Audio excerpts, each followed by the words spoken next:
हम कितना जिंदा रहेंगे, हम कब मरेंगे, हमारा मरना भी तय है। जब मौत आएगी तो ही हम मरेंगे, इसलिए डरने का नहीं, बिंदास जीने का। कब मरोगे आप लोग कब मरोगे, सबका तय है, इसलिए डरने का नहीं, बिंदास जियो। जब मौत आएगी तो मर भी लेंगे, मौत से पहले मरना क्या। हानि लाभ जीवन मरण ईश्वर के हाथ में है, और यश अपयश, मेरा नाम कितना होगा, मुझे बदनामी कितनी मिलेगी। जब आपको बदनामी मिले तो भी समझना कि ये सब यश मिला है, तो अपयश भी तो मिलेगा ना मेरी माँ। इसलिए जब यश मिला, यश पाए हो, तो अपयश के लिए भी तैयार रहो। यश तुम्हारा हुआ है तो अपयश किसका होगा। इसलिए बैलेंस है, कई बार नाम होता है तो कई बार बदनामी होती। ये सब कुछ ईश्वर के हाथ में, इसलिए सब ईश्वर का खेल है। मस्त रहा करो, चलो, ये सब ईश्वर की लीला है। क्या करें, हमें कोई अच्छा कह रहा है, यह भी ईश्वर की लीला है। हमें कोई बुरा कह रहा, ईश्वर की लीला। हम दोनों से प्रभावित नहीं है। आप हमें अच्छा कहिए, इससे हमें कोई खुशी नहीं है। आप हमें बुरा कहिए, इससे हमें कोई नाराजगी नहीं। ना अच्छा कहने से प्रसन्नता है, ना बुरा कहने से दुख है। बोलो हाँ या ना। इसी को कहते हैं समभाव, सम रहो हर परिस्थिति में। पानी बरस रहा है तो नदियों में बाढ़ है, पर समुद्र में बाढ़ नहीं है। गर्मी है, नदियां सूखी पड़ी हैं, पर समुद्र में सूखा नहीं है। समुद्र तो हर गर्मी हो चाहे बारिश हो, हर हाल में समुद्र एक सा है कि नहीं। ये तो नदियों को प्रभाव पड़ता है, बारिश होने और ना होने से समुद्र को प्रभाव नहीं पड़ता। तो आपको समुद्र की तरह बनना है। कोई आपका सम्मान करे तो भी खुश रहो, अपमान करे तो भी खुश रहो, क्योंकि ये सब हाथ में तुम्हारे नहीं है ना। जान रहे हो कि सब ईश्वर के हाथ में, तो रो क्यों रहे हो, फिर परेशान क्यों हो। गुरु जी ने जो बात कही, भरत जी चरणों में प्रणाम किए और सोचय विप्र जो वेद विहीना। भरत जी को कह रहे हैं कि सोच तुम क्यों कर रहे हो भरत, तुमने कोई पाप थोड़ी किया। सोच है वो ब्राह्मण जो वेद नहीं पढ़ता, जो विषय में लयलीन है। सोच है वो राजा जो नीति नहीं जानता। सोच है वो धनवान जो बड़ा कंजूस है। सोच किसे करना चाहिए। आज एक लड़का मेरे से बोला, गुरुजी हम तिलक लगाते हैं, स्कूल कॉलेज में जाएंगे, अलग दिखेंगे, लोग हंसेंगे। हमने कहा तुम क्यों सोच रहे हो, तुम क्यों परेशान हो रहे हो। आज शर्म उन्हें आनी चाहिए जो झूठ बोल रहे हैं, शर्म उन्हें आनी चाहिए जो जुआ खेल रहे हैं, शर्म उन्हें आनी चाहिए जो शराब पी रहे हैं, शर्म उन्हें आनी चाहिए जो बहन बेटियों को छेड़ रहे हैं, जो तिलक लगा करके गले में तुलसी की माला लेकर चल रहे हैं। भला उन्हें किस बात की शर्म भाई। शर्म वो क्यों करें जिनको, जो माथे पे तिलक लगाए हैं। शर्म वो करें जो शराब पी रहे हैं। आज के लड़का शराब पी रहे हैं, सिगरेट पी रहे हैं, पराई बहन बेटियों को छेड़ रहे हैं, शर्म उन्हें आनी चाहिए। हम तिलक लगाए हैं, हमें काय बात की शर्म। हम सही रास्ते पर चल रहे हैं, हमें किस बात की शर्म। जब तुम्हें गलत काम करते हुए, गलत रास्ते पर चलते हुए तुम्हें शर्म नहीं है, तो हम सही राह पर चल करके किस बात की शर्म करें। हमें तो गर्व है कि हम सनातनी और माथे पर तिलक है और गले में तुलसी की माला है, मुख में भगवान का नाम है।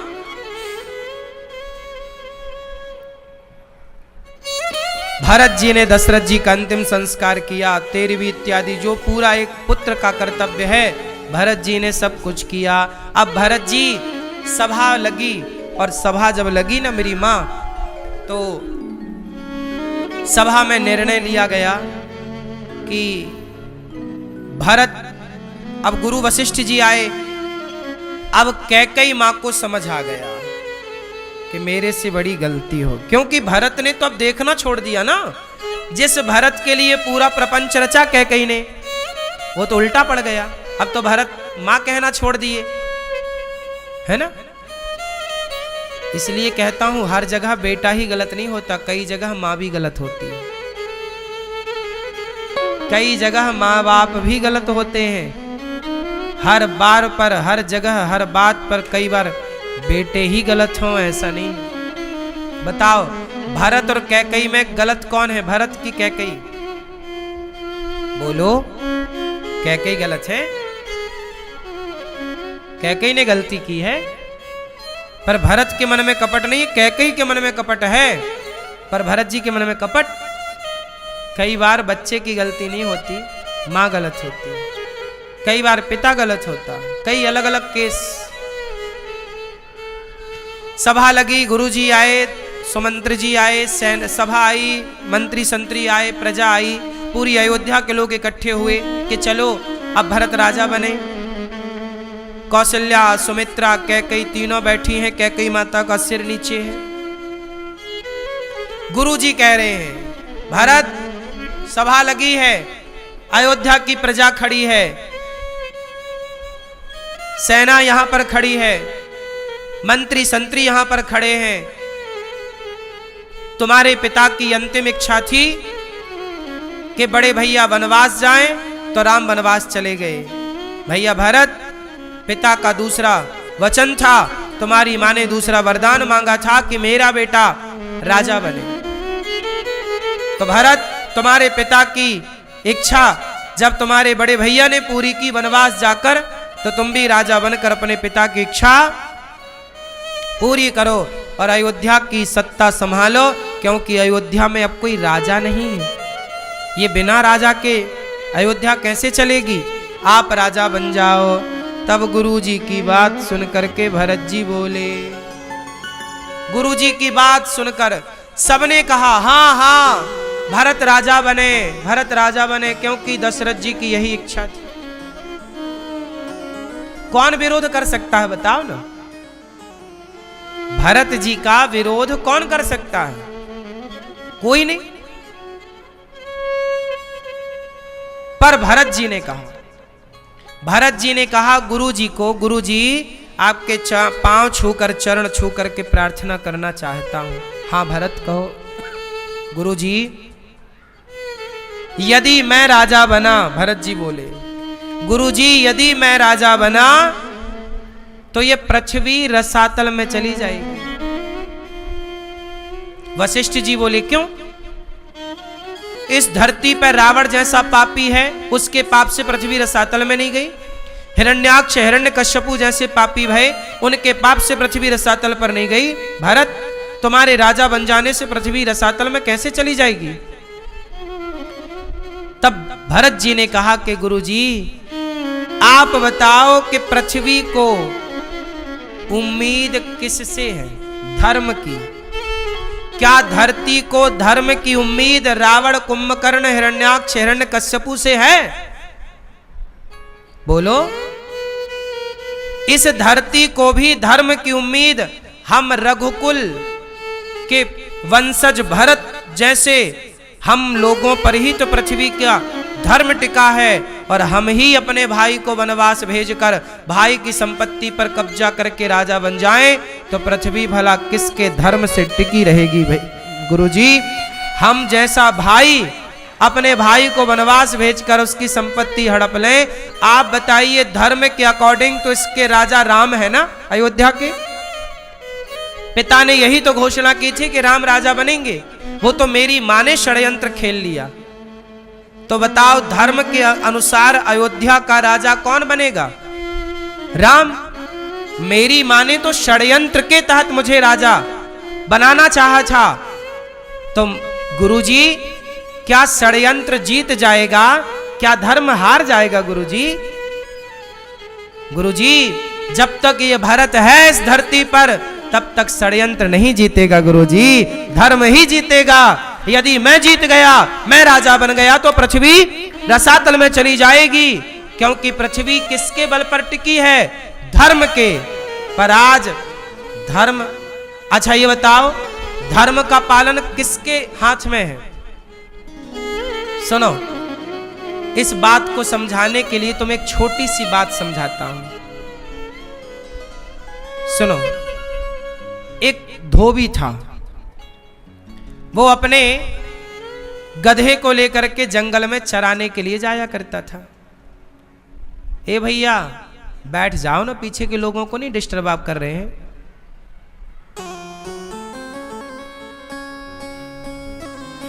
ये सोचा करो कि जो आप कथा में डिस्टरबेंस पैदा करते हैं क्या वो धर्म है, ये भी सोचना चाहिए। एक गधा था, जंगल में गधा चराने धोबी गया, उसे एक चमकदार पत्थर मिल गया। उसके धोबी को जानकारी नहीं थी, उसको लगा ये तो पत्थर है। उसने गले पर टांग दिया गधे के, और गधे को साबुन लगा के बढ़िया रोज उस पत्थर से घिसता। एक दिन वहां से जौहरी निकला। जौहरी ने देखा कि ये तो करोड़ों का हीरा है, पर टंगा कहां है? गधे के गले में। तो जौहरी ने कहा कि यदि मैं कह दूंगा कि ये हीरा है तो अभी धोबी भाव खाएगा। तो जौहरी ने धोबी से कहा, कहो धोबी ये पत्थर बेचोगे? धोबी बोला, पत्थर क्या बेचना, तुम्हें जरूरत है तो ले लो, हम तो जंगल से और उठा लाएंगे, ऐसे बहुत पड़े। जौहरी बोला, मैं 5 रुपए दूंगा। धोबी को लगा पत्थर के 5 रुपए दे रहा, ठीक है ले जा, ले ले। धोबी बोला मैं दूसरा। अच्छा, धोबी को क्या पता, बेचारा भोला भाला, उसे लगा पत्थर है, ये तो पागल है, 5 रुपया दे रहा है। 5 रुपए लिए धोबी ने और जंगल चला गया। अब हीरा आया जौहरी के हाथ में। जैसे ही जौहरी के हाथ में आया, हीरा टूट करके टुकड़े टुकड़े हो गया। जौहरी बोला, वाह रे हीरा, अभी तो गधे के गले में लटक रहा था तब टूटा नहीं, और मुझे जौहरी के पास आया तो टूट कर टुकड़े टुकड़े हो गया। तब उस टूटे हुए हीरे से आवाज आई कि जौहरी, उस धोबी को तो पता ही नहीं था कि मेरी कीमत क्या है। मैं खुश था उस गधे के गले में, क्योंकि वो मेरी कीमत जानते ही नहीं थे। मैं खुश था, लेकिन तू तो जानता था ना कि मेरी कीमत करोड़ों की है, फिर भी तूने मेरी कीमत केवल 5 रुपए आंकी। जब तुम जैसे जानकार भी मेरी कीमत इस तरह से लगाएंगे, अज्ञानी मेरी कदर ना करे तो चलता है, पर जौहरी भी मेरी कदर ना करे तो मैं टूट कर तो टुकड़े टुकड़े ही हो जाऊंगा ना। ये बात भरत जी के प्रसंग में कही गई कि रावण, कुंभकर्ण, हिरण्याक्ष, हिरण्यकश्यपु, क्या इन लोगों से धर्म की उम्मीद है? क्या इन लोगों से ये कहा जाएगा कि भैया तुम सच बोलना, तुम धर्म पर चलना? क्या ये लोग धर्म पर चले हैं? उत्तर दो। क्या रावण धर्म पर चला है? क्या सीता मैया को चुराना धर्म है? पराई स्त्री को उठा लेना धर्म है? अब बताओ, रावण का तो काम ही अधर्म करना था। हिरण्याक्ष, हिरण्यकश्यपु का तो काम ही अधर्म करना था। अरे इन अधर्म करने वालों से कोई धर्म की उम्मीद थोड़ी थी, पर धर्म की उम्मीद किससे है? भरत जी जैसे लोगों से। धर्म की उम्मीद किससे है? भरत जी जैसे लोगों से। और भरत जी कह रहे हैं कि गुरुजी, मैंने भी अपना धर्म छोड़ दिया, मैं भी अपने भाई की संपत्ति पर कब्जा कर लूंगा, तो पृथ्वी फिर किस से धर्म की उम्मीद करेगी? इसलिए कोई तो इस धरती पर धर्मात्मा रहे। तो ये धरती रावण, कुंभकर्ण जैसों के बल पर नहीं, भैया भरत जैसे धर्मात्माओं के बल पर टिकी हुई है। इसलिए कह रहे हैं कि मैं यदि राजा बन जाऊंगा तो पृथ्वी रसातल में चली जाएगी। कितनी बड़ी बात है, आप शायद ये बात समझ भी ना पाए हो, जो बात भरत जी ने कही है। अब भरत जी बोले कि मैं राम का दर्शन करने चित्रकूट जाऊंगा, मैं राम को मना कर लाऊंगा कि मुझे क्षमा करो, मैं राम के वनवास का 14 साल व्यतीत करूंगा और राम को ला करके मैं अयोध्या का उन्हें राजा बनाने की प्रार्थना करूंगा। ये सुनकर सारी प्रजा भरत की जय हो, भरत की जय हो कहकर जय जयकार करने लगी। सारी प्रजा कहने लगी कि कैकई का बेटा कैकई जैसा नहीं है, कैकई का बेटा कैकई के जैसा नहीं है। सर्पणी का बेटा सर्प नहीं हुआ। मतलब कैकई से क्या उम्मीद थी, पर भरत जी तो बिल्कुल अपोजिट है। मोहि राजू हठ देह हूँ जबही, रसा रसा तल जायहि तबही। संपत्ति सब रघुपति के। देखो भरत जी क्या कह रहे हैं, ये सब कुछ रघुनाथ जी का। अब भरत जी बोले कल मैं सुबह सुबह चित्रकूट की ओर जाऊंगा। सारी प्रजा बोली हम भी चलेंगे। कौशल्या मैया बोली हम भी जाएंगे। सुमित्रा मैया बोली हम भी जाएंगे। कैकेयी भी तैयार, हम भी जाएंगे, हम भी जाएंगे। भरत जी बोले खबरदार, आप तैयारी मत करना, आपको हम नहीं लेकर जाएंगे। तब भरत जी बोले कैकेयी नहीं जाएंगी। तब कौशल्या मैया बोली कि यदि भरत जी, कौशल्या मैया बोली कि भरत यदि कैकेयी नहीं गई तो कौशल्या भी नहीं जाएगी। देखो जरा कौशल्या मैया कैसी मां, हर बार कैकेयी का पक्ष लेती, जबकि कैकेयी ने कितना षड्यंत्र किया। तैयारी चित्रकूट चलने की है। भरत जी नाथ सकल संपत्ति, संपत्ति सब रघुपति के आही, जो बिनु जतन चलऊं तजिताही। अब भरत जी सब खुशी से नाच रहे हैं अयोध्या वाले के चलो अब राम जी का दर्शन होगा और राम जी से हम सब भेंट करेंगे। सब खुशी से तैयारी में लगे हैं, कल राम जी का दर्शन करने जाएंगे, कल राम जी से मिलेंगे, तैयारी में लगे हैं सब। और भरत जी केवल राम राम राम राम जप रहे हैं और भरत जी केवल रो रहे हैं। भरत जी की आंखों के आंसू सूखे नहीं। कब ये दिन ढलेगा, कब रात्रि होगी, कल सवेरा कब होगा, कब जाएंगे। राम के बिना एक क्षण भरत जी का नहीं कट रहा है। हर क्षण भरत जी राम राम जप रहे हैं, राम राम राम। सवेरा हुआ, चल पड़ी पालकियां, पालकी, रथ, घोड़ा, सेना। चारों द्वार पर भरत जी ने सेना तैयार की कि अयोध्या की सुरक्षा करना। भरत जी सवेरे चले। भरत जी जब चले ना तो भरत जी नंगे पांव चले। भरत जी बोले मेरे राम पैदल गए हैं, मैं सिर के बल चलूं तो कम है। भरत जी चल रहे हैं। अब इसके बाद भरत जी थोड़ा आगे चले, तमसा नदी के तट पर विश्राम हुआ। दूसरा गोमती तीर निवास। इस तरह से भरत जी आगे बढ़ते गए और चलते चलते भरत जी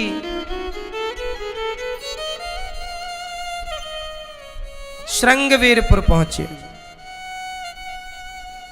श्रृंगवेरपुर पहुंचे तो वहां पर निषाद सोच रहे हैं कि लगता है राम को मारने भरत जी सेना लेकर जा रहे हैं। उन्होंने तैयारी कर ली, भरत जी से निपटेंगे। पर जब भरत जी के भाव को देखा, भरत जी को पता सुमंत्र जी ने दिया कि ये निषाद हैं, इन्हें राम ने गले लगाया। भरत जी रथ से उतर गए और दौड़कर निषाद राज को गले से लगा लिया। भरत जी निषाद जी को प्रणाम कर रहे हैं। किसी ने कहा भरत जी आपने निषाद को क्यों प्रणाम किया, गले क्यों लगाया? बोले जिसे राम ने गले लगाया हो से भला भरत क्यों ना गले लगाए। अब निषाद राज कह रहे हैं कि रात्रि को राम देखो यहाँ विश्राम किए। जिस पेड़ की छांव पे राम विश्राम किए थे ना, निषाद ने वो पेड़ की वो घास हटाई नहीं थी। रोज वो वहां भूमि की पूजा करता निषाद। जो आसन पर राम जी जैसे सोए थे बस वो पूजा करता और सुरक्षा करता। भरत जी को बताया कि रात्रि को सीता मैया राम जी यहाँ सोए थे।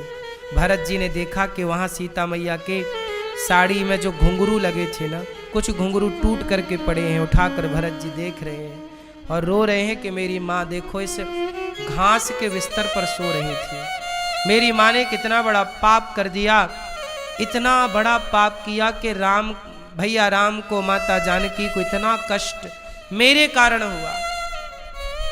भरत जी बस रो रहे हैं, राम राम कह करके केवल रो रहे हैं, प्राण निकल नहीं जा रहे हैं। भरत जी कह रहे हैं क्या करें।